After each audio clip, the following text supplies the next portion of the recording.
Ed, I want to tell you something very special that came to me today. See, Ed, recently I did a kind of ritual to honor my ancestors. I drank little bits of vodka and whiskey and rum for them because they like that stuff. Actually, my ancestors used to have barley wine a lot. But anyway, what I could find here is what I had.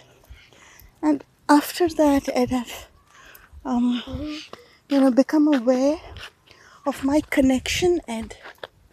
Very long and deep connection to an earth field.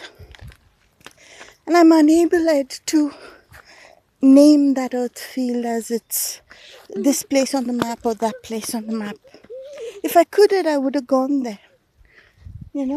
But I couldn't, Ed. And at the same time as I felt this energy field, Ed, I also felt like I'm not able to move on in my life because I'm so deeply connected, Ed, to this energy field. And I'm not able to let go of it. And I felt a great sorrow. Like I cannot let go of this. And I felt that I have to let go of it if I have to move on in my life to where I want to be, to where I should be.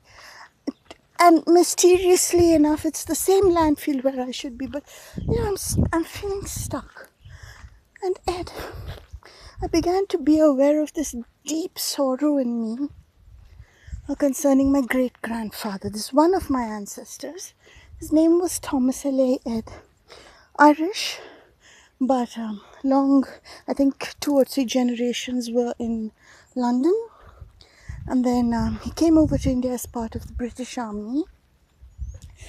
And Ed, in the British versus the French dramas over cattle land around Pondicherry, Ed, in South India, which Pondicherry was a French colony, Ed. And the British and the French had an ongoing drama about it, Ed, where they used to have landmines and stuff. So in one of those, Ed, they said, Ed, that he was missing in the sense that there was a landmine explosion.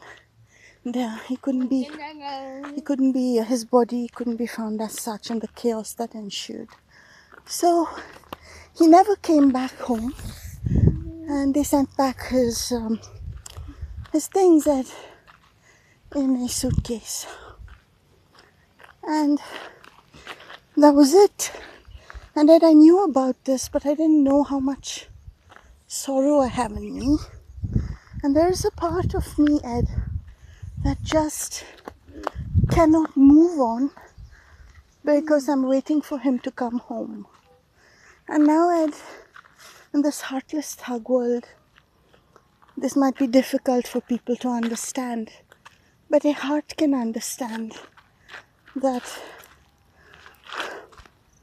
you can't leave a place because somebody you love went out, didn't return home, and your great-grandchild is still waiting for you to come home.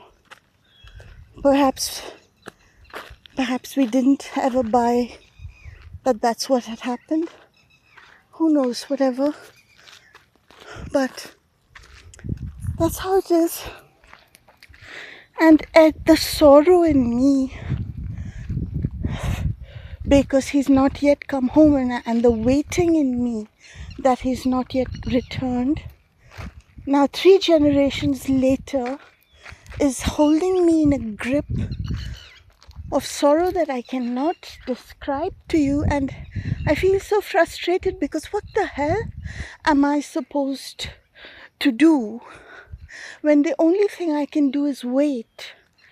And if I have to wait, Ed, I can't wait at some other spot.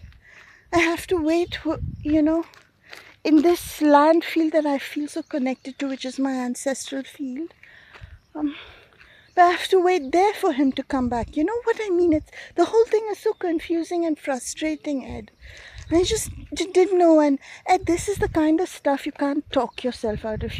If anyone can talk someone out of trauma, Ed, it's me. But there are kinds of traumas that where you can't understand it. You can't talk yourself out of it. It's so gripping. And I just kind of gave up, and I was like, okay, whatever. Que sera, sera, whatever. And today, as I came out, the land field had kind of radiated out to me, saying that just as a soul occupies a different body, just as here we're in October, everything is green because we're near the tropics now, and where you are, Ed, everything's red and brown now, most of it because it's autumn. But the land field told me that just as you in a different lifetime, born in a different place and a different race, just how you were you, even when your external features were different, not very different, but different in some ways, you took on, certain characteristics because of being there. So I am your land field, and I will take on different appearances when I manifest in different places. But you don't ever have to leave me to move ahead in life, because I will come with you. I am your land, I'm your earth field. I'll be coming with you. And then I said, so, what's the deal? Am I going to go where all my ancestors are? Where's everybody else? Where's my family? Where's everyone else? Are we going to go there? Or what? And the land field said to me that your body is the carrier of the land field. And even if you're one body somewhere, you'll be carrying the land field there. And when you meet up with the others of your soul group, then that same land field meets up together. This is not something that's about how wide or big this field is. This is a quantum field. It's a quantum earth. It's literally the size of the whole earth. Literally. Like, I'm a center of the earth. And every one of my family, of our soul group, you, your family, all are centers of our earth. And where we meet up, but always we are in our land field. We never leave our land field. Wherever we go, our land field goes with us. And I think this is something that has been known, and that is why you will find that when the thugs, when they displace populations, they will often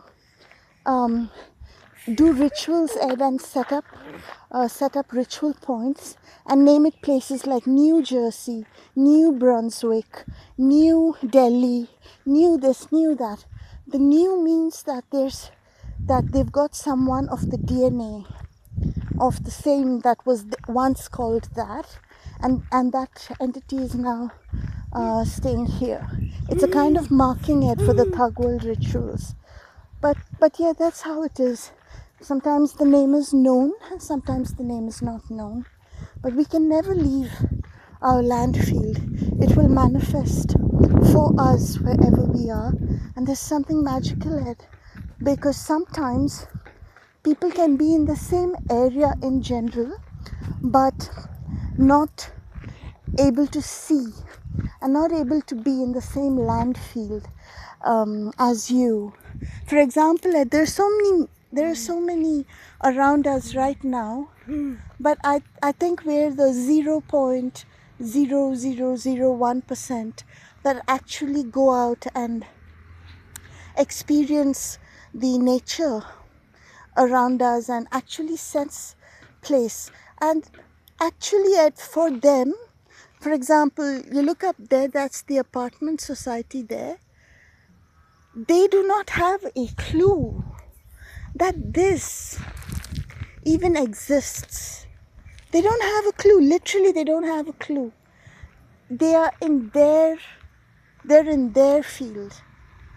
And Ed, wherever we have gone, and we have ended up fleeing in so many places, wherever we've gone, Ed, we've actually had the same earth field, while people who are so close to us, Ed, and the ritual energy, the ritual torturers, Ed, they are not able to access our earth. For them, Ed, it's wood and it's leaf. They're not able to access the earth field. So that's how it is. I thought I'd tell you about this.